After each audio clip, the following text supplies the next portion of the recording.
আমি শুধু বলতে চাই আমাদের বাংলাদেশ, এই বাংলাদেশকে আমরা প্রাণের চেয়ে বেশি ভালোবাসি।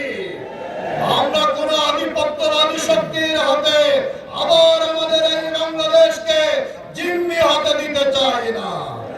সম্মানিত ভাইরা আমার, আমাদের এই বাংলাদেশ শাহজালালের বাংলাদেশ, শাহ মাকদুমের বাংলাদেশ, শহীদ তিতুমীরের বাংলাদেশ। আমাদের বাংলাদেশের সমৃদ্ধ ঐতিহ্য ছিল গোলা ভরা ধান, গোয়াল ভরা গরু, পুকুর ভরা মাছ, মাছে ভাতে বাঙালি। নবাব শায়েস্তা খানের আমলে টাকায় 8 পণ চাল পাওয়া যেত আমাদের এই বাংলাদেশে। আমরা 47 সালের একবার আজাদী লাভ করি। এরপরে 1971 সালের 9 মাসের রক্তক্ষয়ী মুক্তিযুদ্ধের মাধ্যমে আমাদের এই বাংলাদেশের অভ্যুদয় হয়। আজকে 71 সাল থেকে 5 দশকের বেশি সময় আমরা অতিক্রম করেছি। আমি আপনাদের কাছে জানতে চাই, প্রিয় কক্সবাজারবাসী, আমরা আমাদের মুক্তিযোদ্ধারা যে জন্য জীবন দিয়েছিল, সাম্য, মানবিক মর্যাদা, সামাজিক ন্যায় বিচার, আমাদের দেশে কি প্রতিষ্ঠিত হয়েছে? আমাদের দেশে কি ন্যায় বিচার প্রতিষ্ঠিত হয়েছে? আপনারা কি ন্যায় বিচার পান? আমাদের দেশের শিক্ষা ব্যবস্থার কোন কোয়ালিটি নাই। পড়াশোনা শেষ করে আমাদের ছেলে মেয়েরা বেকারত্বের অভিশাপে জর্জরিত হচ্ছে। আপনারা আমাদের যে নাগরিক অধিকারগুলো, চিকিৎসা, একটা দেশের নাগরিকের বিনামূল্যে পাওয়া অধিকার, আমাদের বিগত সরকার বাহাদুরেরা আমাদেরকে কি চিকিৎসা দিতে পেরেছে? আপনারা কি বিনামূল্যে চিকিৎসা পান? আজকে চিকিৎসার অভাবে মানুষ ধুকে ধুকে মরছে।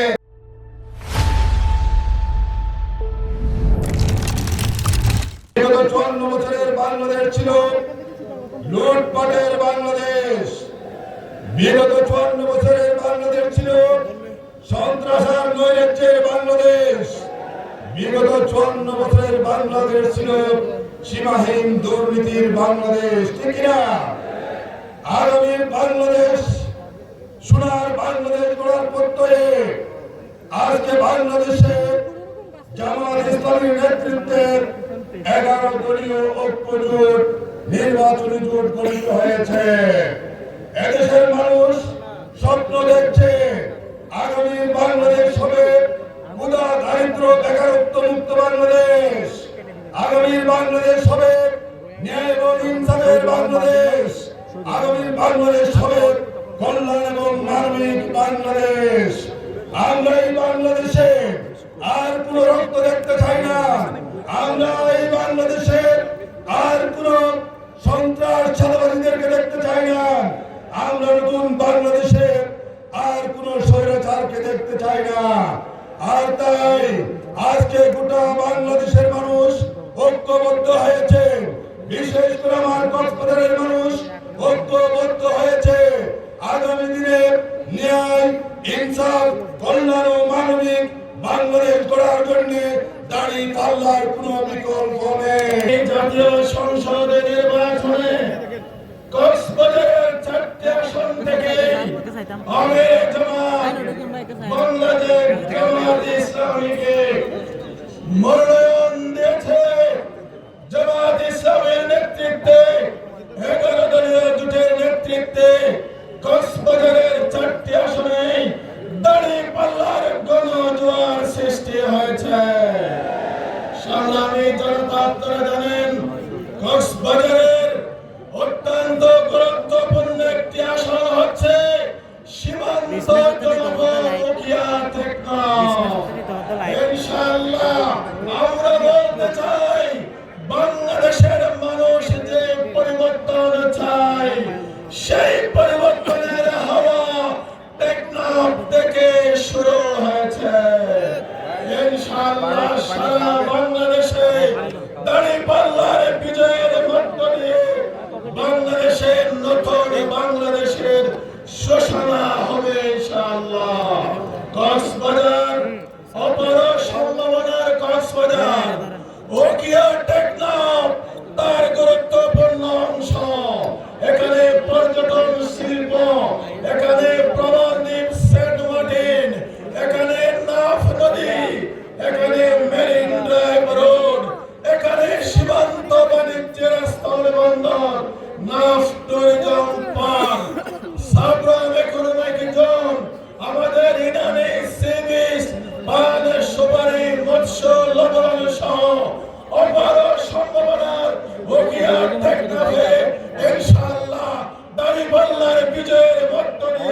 নতুন ইতিহাস রচিত হবে ইনশাআল্লাহ।